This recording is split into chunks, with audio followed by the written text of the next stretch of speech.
What's up, YouTube? It's Cole back with another video, and today I got a reaction video for you. I better get back on my grind. I don't know what's been going on, bro. I just been on my lazy shit, bro. Not gonna lie.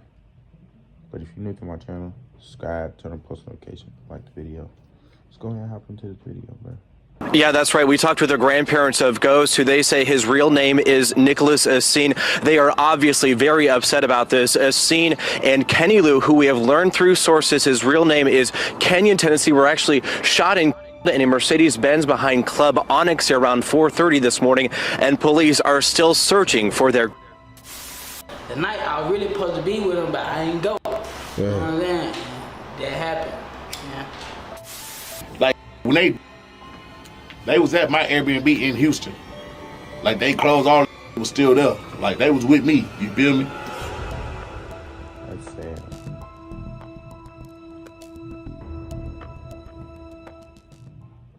On Tuesday, November 27th, 2018 in Houston, Texas, two young rappers navigated their last hours, unaware that the afterlife is waiting for them in the shadows.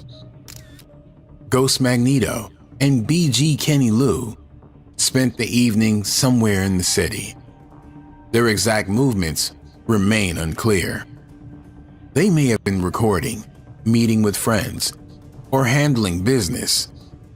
What is known is that by the early hours of the morning, they headed to Club Onyx, club on Bering Drive. The parking lot, dimly lit and lined with luxury cars, carried a reputation. Deals happened there. So did conflicts. Some left the club in better shape than they arrived. Others never left at all. The clock neared 4:30 a.m. when Ghost Magneto and BG Kenny Lou pulled into the back parking lot of Club Onyx. Their silver Mercedes-Benz slowed to a stop. The lot was quiet, the neon glow from the club's entrance casting long shadows over the pavement. They never saw the gunman coming. Two figures approached from behind, dressed in dark clothing. No words were exchanged. No warning was given. The silence shattered as gunfire tore through the night. At least 13 shots, aimed directly into the back passenger window. Bullets struck the front seats, leaving no chance of escape. The attack... What the somebody set them up. Nigga ain't even get to they ain't even get to go in or nothing. Somebody dead ass just set these niggas up. That's why you can't be telling people your moves, bro. That shit get crazy, bro. Niggas just be doing weird shit. lasted seconds. Inside the club, the bass... I bet you it was probably one of their mans, too. One of their friends probably backdoored these niggas for some money. Still pounding, the crowd unaware of the outside. A security guard, hearing the shots, rushed out and found the Mercedes-Benz riddled with bullet holes. Inside, the bodies of two young men sat motionless. The hitmen had disappeared into the night. A wrecker tows away the Mercedes-Benz. Nicholas Essene and Kenyon, Tennessee were found shot to death in. The back and side windows shattered. Police telling Eyewitness News 2 suspects came up to the car from behind, firing as many as 13 shots. Weapons were later found in the vehicle. Whether the 2 rappers had expected danger remains unknown. What is certain is that they never got the chance to fire back. The news spread quickly, but for their families, the loss was immediate, personal, and devastating. Brenda Harris, Ghost Magneto's grandmother, woke up the morning of November 27th with plans to visit her grandson. She had a doctor's appointment nearby and figured she and her husband could stop by afterward. But before she could leave the house, the phone rang. On the other end of the line came the words no grandmother should ever have to hear. Her That's sad. What the? She's going to visit her. I wouldn't even know how to fucking feel. grandson was gone. Tonight, family mourning the loss. I had a doctor's appointment this morning close to his house. And my husband and I both were both thinking the same thing. After the doctor's appointment, we were going to go and visit with him. And then we get this call before I leave home. Now, instead of watching their careers unfold, Ghost and Kenny's families were left trying to make sense of their sudden passing. Aliana Green arrived at the scene and dropped to her knees. She couldn't find the words. Her brother, a man she had watched struggle and grow, lay life. I ain't gonna lie. I don't like the illustrating of this shit. It's just like they talking too slow for me, bro. I'm gonna speed this shit up a little bit.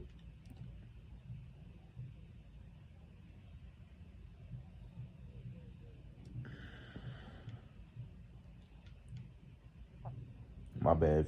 If you see me look at my phone, that means that's because my friends. Alright, we're gonna get back into this shit. Lifeless in the car.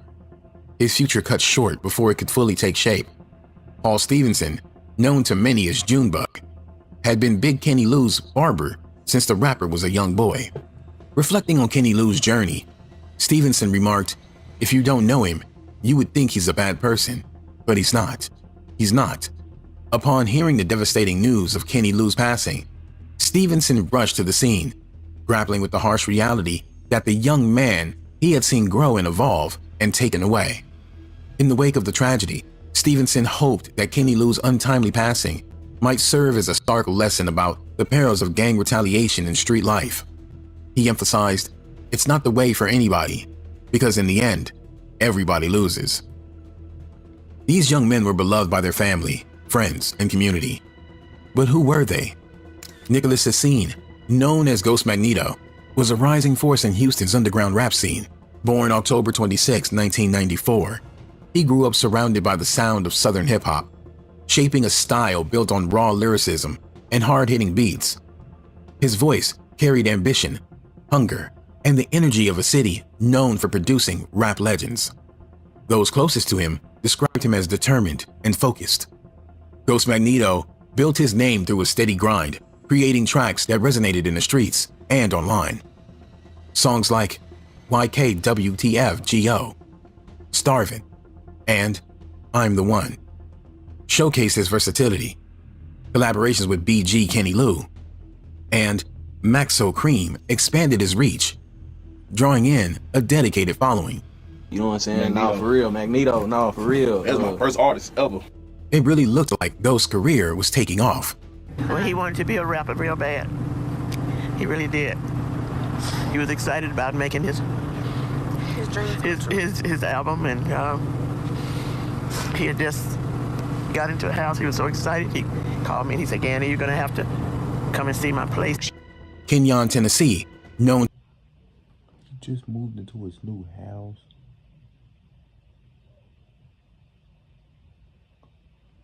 What the fuck? That's why if I ever get like enough money to like get the fuck out of where I'm staying now,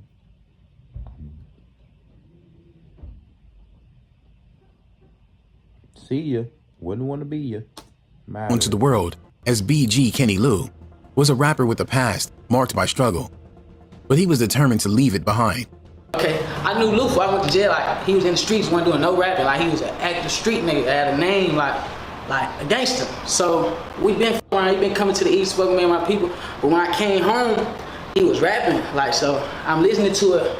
Like, when I came home, I wasn't feeling myself. Like, a lot of niggas tell you when they come home, it take like 90 days to get back to your normal self. Like, I wasn't even feeling right. That nigga helped me get back in my mojo. Like, I listened to the music. Houston's streets had shaped him, but they wouldn't define him.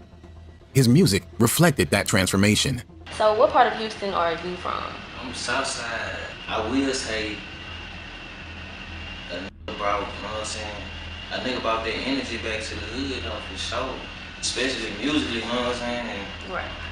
like, you know what I'm saying? I feel like it's safe to say a nigga bring that energy back to the hood, bro. And, like, that bitch fire right now, you know what I'm saying? Tracks like Blue Cheese and F Up the City, often alongside his close collaborator, Ghost Magneto, showcased a sound that was raw, confident, and undeniably Houston. His delivery carried the weight of experience, lessons learned the hard way, moments of triumph and regret, and a determination to rise above it all. Well, then you have Kenny Lou, you know what I'm saying, which is a whole other entity. When they came together, it was like they made great music, bro. But Kenny Lou wanted to do more than just rap about change. He wanted to be part of it. He started performing at local schools, standing in front of students and showing them that life didn't have to be dictated by past mistakes. He spoke openly about his felony record, his time in the streets, and the path he had chosen to take instead. One fan of Lou's posted on Reddit, "That's tough. Till this day, ain't heard nobody with the swag, melodies, delivery of Lulu, anywhere, period. The streets don't forget, and retaliation doesn't always come for the intended target. It comes for whoever." Apparently it was some dudes from Brayside. Them boys known for collecting bounties on blank's heads, and they locked with Southside. Kenny Lou and some BG niggas robbed the wrong dude, hit his wife in the head with a pistol, so he dropped the bag on all about the gang. Ghost was never intended target. He was just in the wrong place at the wrong time. But him getting made beef between Murder Block and Basewood. Whoever is closest, whoever is vulnerable. But were they caught in the crossfire, or were they the original targets? One Redditor claims, "Not supposed to be saying this, but it's too sad to not know. But I got cousins who ganged up with close Lulu affiliates, scoot up, and they say that Lulu was really like that." How did that affect Houston, the city of Houston, when he passed away? But a lot of people see it's so much hate because like Lou did a lot of so a lot of people in Houston that speak bad on him. They tell you Lou, this and that, because he was a gangster. Like I say, he robbed people, different stuff like that. But the nigga was talented, and besides that, he really rapped what he lived. It ain't too much, man. This nigga, like the reason I respect him more, he got way more stories than me to tell. In the aftermath of their passing, speculation spread about why Ghost Magneto and BG Kenny Lou had been targeted. Some believe it was a setup. Others suspect it was retaliation. At first, one rumor stood out. Their ties to Maxo Cream may have sealed their fate. Maxo Cream had deep connections to the street. He had been associated with the 52 Hoover Gangster Crips, a subset of the larger Crips gang originating from Los Angeles. In Houston, the 52 Hoover Street Gang Crips have established a significant presence, with their activities drawing considerable attention from law enforcement. According to claims circulating online, Kenny Lou had a habit of running off on plugs, ordering large amounts of lean and never paying. Allegedly, he had taken pints from suppliers tied to Atlanta rapper YFN Lucci and his network. Word spread that someone placed a price on their heads. Someone claimed that if Mob Ties, Houston's well-connected street organization, had protected and signed them, they might have been safe. Instead, they were left vulnerable. Some say Mob Ties played a role too, not in protecting them, but in making sure the hit went through. According to speculation, Mob Ties accepted payment to keep cameras and evidence from Only thing you missed was Mob was part of it too, and got paid too. That's how they knew where they was. That's what I said. And then let the cameras get released to the police payroll. Huh?